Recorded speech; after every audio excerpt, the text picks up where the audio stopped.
এটা দান বলা যাবে না, এটাকে কি বলা হবে বলেন তো? উপহার। আলাইয়াদিহি খায়রুম মিনাত তাহতালিয়াদিহি, দানকারী সবসময় উত্তম। আর এই উপহার হচ্ছে উদ্বুদ্ধ করার জন্য। কি জন্য? উদ্বুদ্ধ করার জন্য। একটা অনুষ্ঠানে এসে একটা ফুলের তোড়া উপহার দেয়, একটা ফুলের তোড়ার দাম হয়তো 500-1000 টাকা, কিন্তু ওর মর্যাদা, ওর গুণগত মান, ওর প্রেক্ষাপটে অনেক অনেক কোটি টাকার থেকে ওরা মূল্যবান। আজকের যে পুরস্কারটা দিচ্ছে এটা উপঢৌকন। মহান আল্লাহ রাব্বুল আলামিন যেসব ছাত্রদেরকে আজকে এই উপঢৌকন দেবে, হে আল্লাহ তোমার কাছে ফরিয়াদ করি, আল্লাহ তুমি এর ভিতর থেকে ভালো আলেম, ভালো রাষ্ট্র পরিচালক, ভালো রাজনীতিবিদ, ভালো সমাজ পরিচালক এখানে আছেন। আপনাদের সন্তানদেরকে দ্বীনমুখী শিক্ষা দান করেন। আপনার এই জগতে নিঃসন্দেহে আল্লাহর রহমতে ভালো জায়গায় পৌঁছে যাবে। পরকালীন এর যারা খায় আপনারা পাবেন, যেটা বেহেশতের জরিয়া হিসাবে আল্লাহ রাব্বুল আলামিন কবুল করবেন।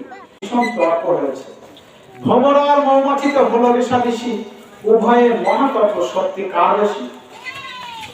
ভ্রমর আর বল্লার ভিতরে তর্ক হয়েছে, কার শক্তি বেশি? বল্লা কহে আছে অজস্র প্রমাণ, তোমার দংশন নয় আমার সমান। বল্লা তখন বলছে মৌমাছিকে ডেকে, তুমি যাই করো না কেন, আমার যে বিষধর দংশন, তোমার দংশন কিন্তু অত সুন্দর না, অত জ্বালাময় না। মধুকর নিরুত্তর ছল ছল আঁখি, মৌমাছি তখন বনদেবী কহে তারে কানে কানে ডাকি, রে বাছা বিষে তুমি হার মানা মধুতে যে জিত। তুমি বিষে হেরে গেছো না ঠিক আছে, তুমি যে মধু দিতে পারবে এটা কি বল্লা দিতে পারবে? বাংলাদেশের সকল শিক্ষা, science, arts, commerce, doctor, engineer, যত বড় পাইলট হোক না কেন, সব প্রশিক্ষণ, সব শিক্ষা কিন্তু এই মাদ্রাসার ভিতরে আছে। আবার আছে অতিরিক্ত আরবিটা, এটা কি ওরা দিতে পারবে? তাই বলছে বিষে তুমি হার মানা মধু পেয়েছি। সুতরাং আমরা কামনা করি বাংলার জমিনে প্রকৃত মাথা উঁচু করে দাঁড়ানোর মতো সকল শিক্ষার ভিতরে, যে সন্তানের ভিতরে আরবি শিক্ষা নেই, যে সন্তানের ভিতরে এলেম শিক্ষা নেই, যে সন্তানের ভিতরে দ্বীন শিক্ষা নেই, সেই সন্তান তার পিতামাতার জন্য কল্যাণকর না।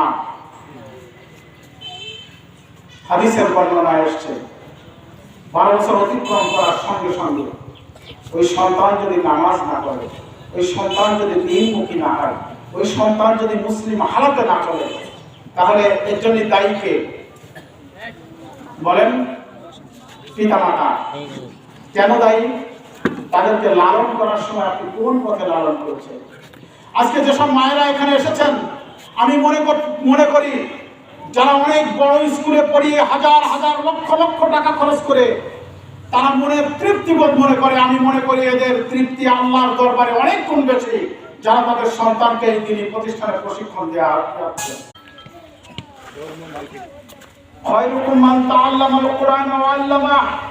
তোমাদের ভিতরে সেই ব্যক্তি উত্তম যে নিজে কোরআন শিক্ষা করে এবং অপরকে শিক্ষা দেয়।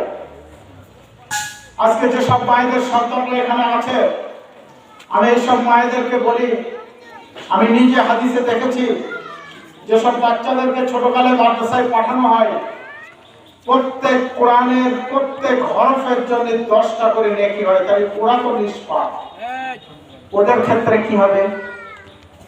বর্ণনা এসেছে যাদের পিতা মাতা তাদের সন্তানকে আরবি শেখানোর জন্য পাঠানো হয়, ওদের বয়স 12 পূর্ণের আগ পর্যন্ত যতগুলো আয়াত তেলাওয়াত করবে তার সব তার মায়েদের আমলনামায়, তার বাবাদের আমলনামায় পৌঁছে যায়। সকলে বলে আলহামদুলিল্লাহ। আমরা এটা তো জানি না। হাদিসের বর্ণনা এসেছে কিয়ামতের দিন যখন মা বাবার আমলনামা দেখা হবে, যাদের সন্তানগুলো ইসলামের পথে ধাবিত হয়, কোরআনের পথে পরিচালিত হয়, তাদের মায়েরা বা বাবারা দেখে বলবে এত সব তো আমি করিনি, হে আল্লাহ। প্রতি উত্তরে বলবে তোমার সন্তানকে তুমি আল্লাহর দ্বীনের পথে পরিচালনার জন্য কোরআন শিক্ষা দিয়েছিলে, সেই কারণে সব সবই তোমার। মহান আল্লাহ রাব্বুল আলামিন আমাদেরকে যেন সেই ধরনের মহিয়সী পিতামাতার জায়গায় পৌঁছায়। আমরা সকলে বলেন আমিন।